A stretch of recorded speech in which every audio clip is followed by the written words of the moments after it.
I want to welcome the GMs and the wives, the godly men and the warm, inviting, feminine, empathetic women out there. In the near future, attention will be more valuable than any kind of currency. And the reason that I predict this is a few different reasons, but number one is that social media, everybody knows nowadays, at least everybody that has has a brain, understands that social media, when it comes to social media, you're the product, right? Your attention is what is giving life to the social media companies, right?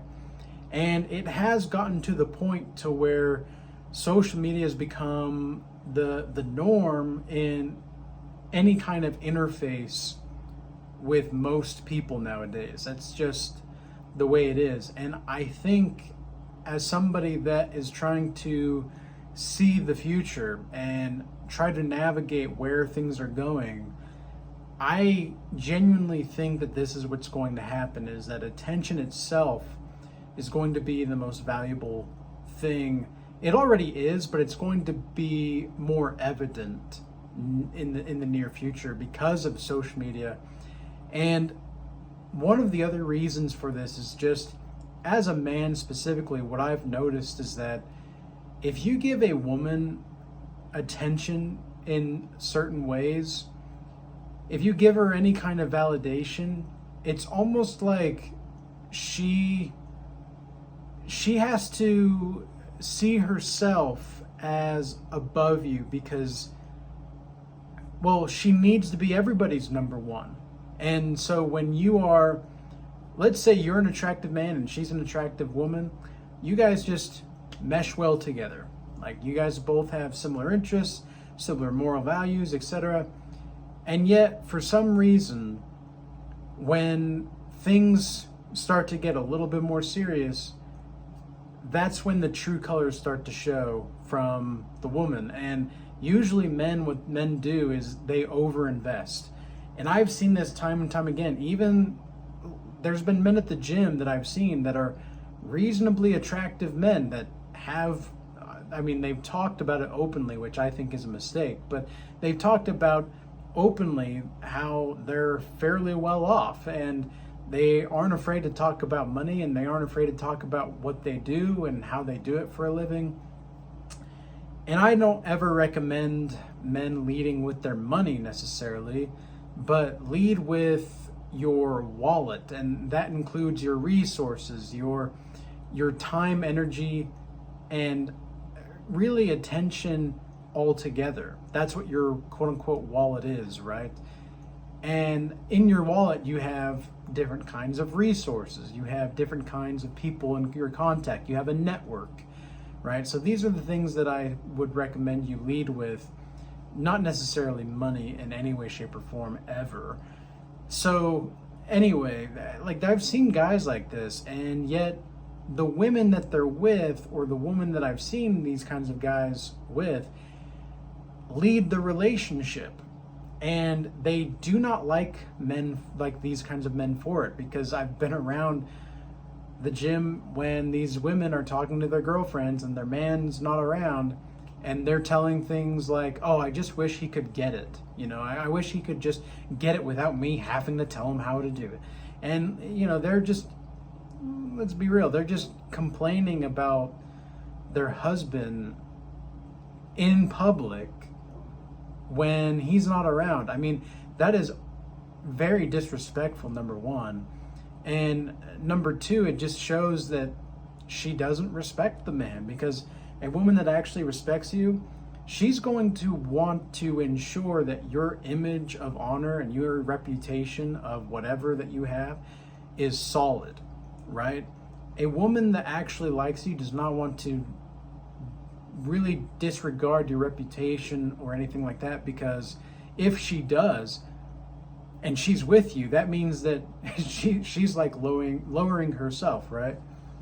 So this is also a byproduct of social media, though. This is a byproduct of social media. And we have to realize that there's a lot of women out there that are practicing the dark arts, the dark magic, right?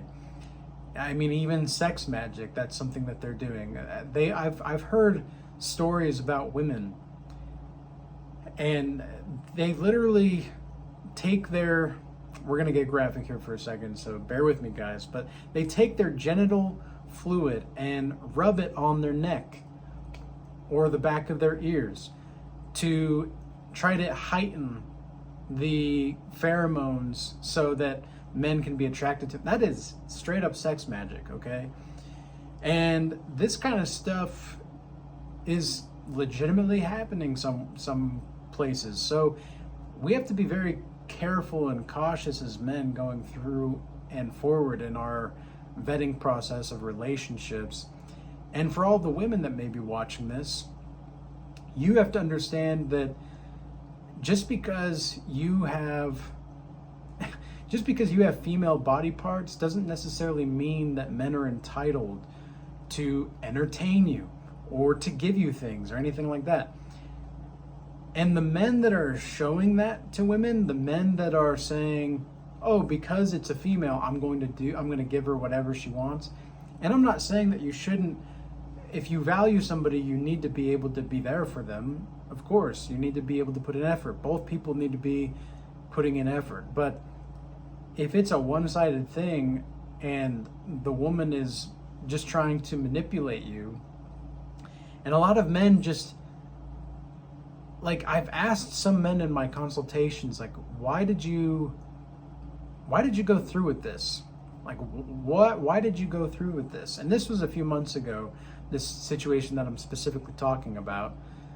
And I'm not trying to, like, beat anybody down on their decision making or anything like that, but I asked this guy, like, why did you pursue that? Like, you knew that it was not what you thought it was, right? And you knew that she was forcing you to give her cash in order to just interact with her? Really? And he said, well, like, she promised me stuff. Like, she promised me the goody goods, right? And it's like, I don't get that. Like, I don't get it, man. I don't get that kind of behavior from men. Why are you giving, like, you're not only giving this woman your attention, you're giving her your resources. You're giving her your actual money. And you're leading with those things, specifically money in general, in the hopes to get sexual rewards. A man never has to do that. A real man never has to give money to a woman to get sexual behavior, like to get something sexual from her side. I've had to turn down more women in the last 2 years than probably even looked my way for the previous, like, 10, because they just wanted to have fun with me. Because now I am fit. Now I do have standards. Now I do have a backbone. Now I do not put up with just anything. Now I know my worth. Now I don't give my attention easily. Women, like, I might look them in the eyes every now and again as a brief exchange, but really, other than that, I don't look anybody in the eye. Like, men, I've seen men stare at me as well, and sometimes it's admiration and respect, and other times it's jealousy and envy, or they're like mate guarding, to try to keep their girls from like I just walk into the room and people know that the lion's there. People know it. People know that the guy is here. And I'm not saying this to brag or anything. It's just the way it is, because and if you took everything away from me, I would still be able to be that person. Like, if you took all the things materialistically away, I would still be able to be that guy. And you know how I know that? Because it's actually happened already. It's actually happened. So I'm fine. I will carry on, and I will stay confident, cool, calm, and collected, because that's who I am. I mean, this is a kind of strange analogy, I suppose, but have you guys ever seen those orangutans or gorillas or silverback gorillas, like they've got such a dominant presence. And I'm not saying that like, trying to be dominant, but it's like they have such an authoritative presence just because they know who they are, and they're willing to go to lengths that others aren't if something happens. Like, and sometimes these kinds of beings, like these orangutans and gorillas and such, they're so gentle as well as powerful because they know that like they are the powerful ones. Like they don't need to, they can be gentle because they know that if shit happens, they're going to be the powerful ones in the situation. There's this funny image of the orangutan demanding food. If anybody wants to look that up, there's a short of it. Just look up orangutan demands food. And the orangutan, like, very authoritatively sticks their hand out ready for food at the zoo or something. And the person, like, cannot give the food, and the orangutan just has this stance of power and presence like you'd never seen before. And it's like, if a being like that, who is encaged, can have such confidence, charisma, and power without even saying a word, why do so many human beings think that they cannot have that kind of power and presence and ability to really value their attention if, like, unless they are rich or wealthy or famous or whatever? It's like, you can be a powerful person just by being who you are. Like, you do understand this, right? You do understand that because you value and respect yourself, that puts you in a place where your attention in of itself is highly, highly valuable. So I foresee in the upcoming years, I would say within the next 15 or so years, that attention in itself is going to be the most predominantly useful currency. Because let's just be real, fellas and ladies. A lot of men are not going to put in the work to be the best version of themselves. They don't have a lot of incentive to or reason to, and I don't blame them.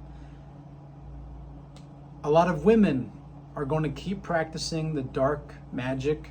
They're going to keep practicing, like, being possessed by demonic entities.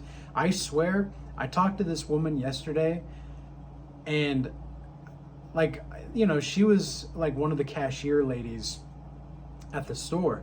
So I kind of had to communicate with her, and I don't mind that. I get that, and I'll be kind and cordial. But when I looked into this woman's eyes, it was dark, man. There was like the lights were on, but nobody's home, kind of a thing, and there was not even that light in her eyes. And I just thought to myself, man, she must. I don't know what's going on in her life, but I pray for her to get help that she needs. So women aren't going to get a lot better because they don't have an incentive to either. I mean, they're literally getting rewarded to break marriage contracts nowadays, okay? At the gym today, there was this lady, and she was talking to one of her girlfriends, and they were probably in their 40s or 50s.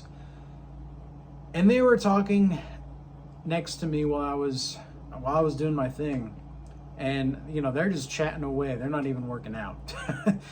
And one of the ladies asks one of the main women, I guess, of the group, like, well, do you think you're ever going to get married again? And the woman's like, no, I don't think so. Like, I don't need to get married. I've got my own job. I've got my own this. I've got my own that. And it's like,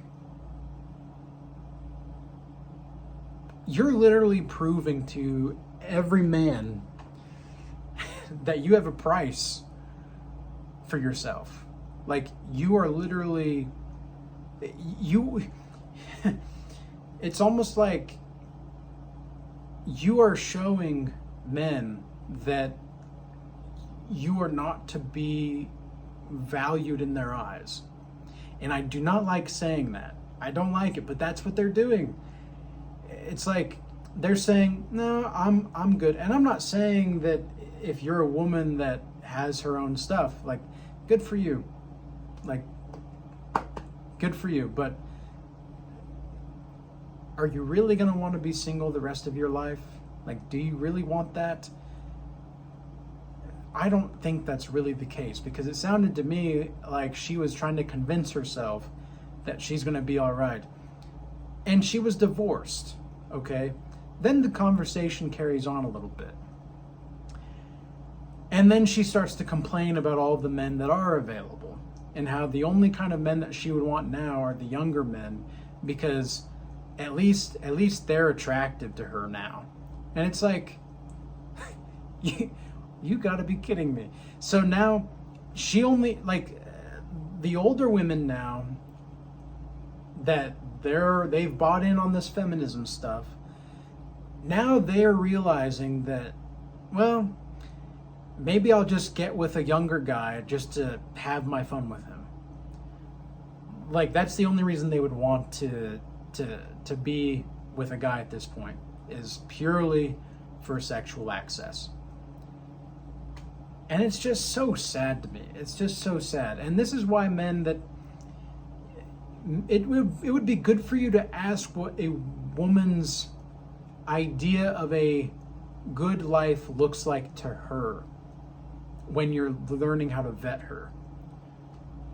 Because if she gives you an answer that is like, oh, my own this, my own that, my own this, that's the kind of woman that she's going to end up to be.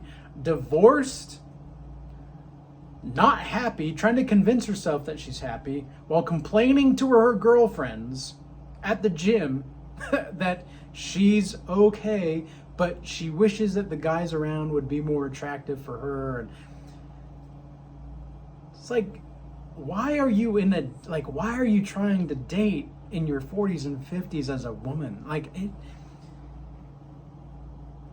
you missed the train, sister. You missed the train. And I don't want to be the one to tell you that, but, like, you missed the train. You're not even, like, and I don't know exactly what happened in the divorce, obviously, based off of the conversation, but her whole cadence was just off. Like, I know women that are in their 30s, 40s, or 50s that have had a divorce or something like that, and stuff has happened, but they still want and recognize that they need a man. They still understand that the spiritual aspect of having a man around is going to be valuable to them. They're not delusional. Like, they may have had some stuff happen, but they're not delusional. And it's just so sad to see this kind of stuff happening, but it is what it is. And the younger women, let's just put it this way, guys. It's going to get worse before it gets better. It's going to be this way for probably a generation. And all you have to do, whether you're male or female watching this, all you have to do is get lucky one time with the right person and invest in that person while they're investing in you. Build something mutual. Vet for the men, vet for the women, create a family, and live long and happily while other people end up like that woman at the gym. Well, I've got my own this, I've got my own this, I've got my own that, but I'm still not happy. But I'm not going to say it, because then I would actually be allowing myself to be accountable for my actions. And we can't have that. Anyways, guys, I hope this message was useful and insightful. And until next time, peace be with you.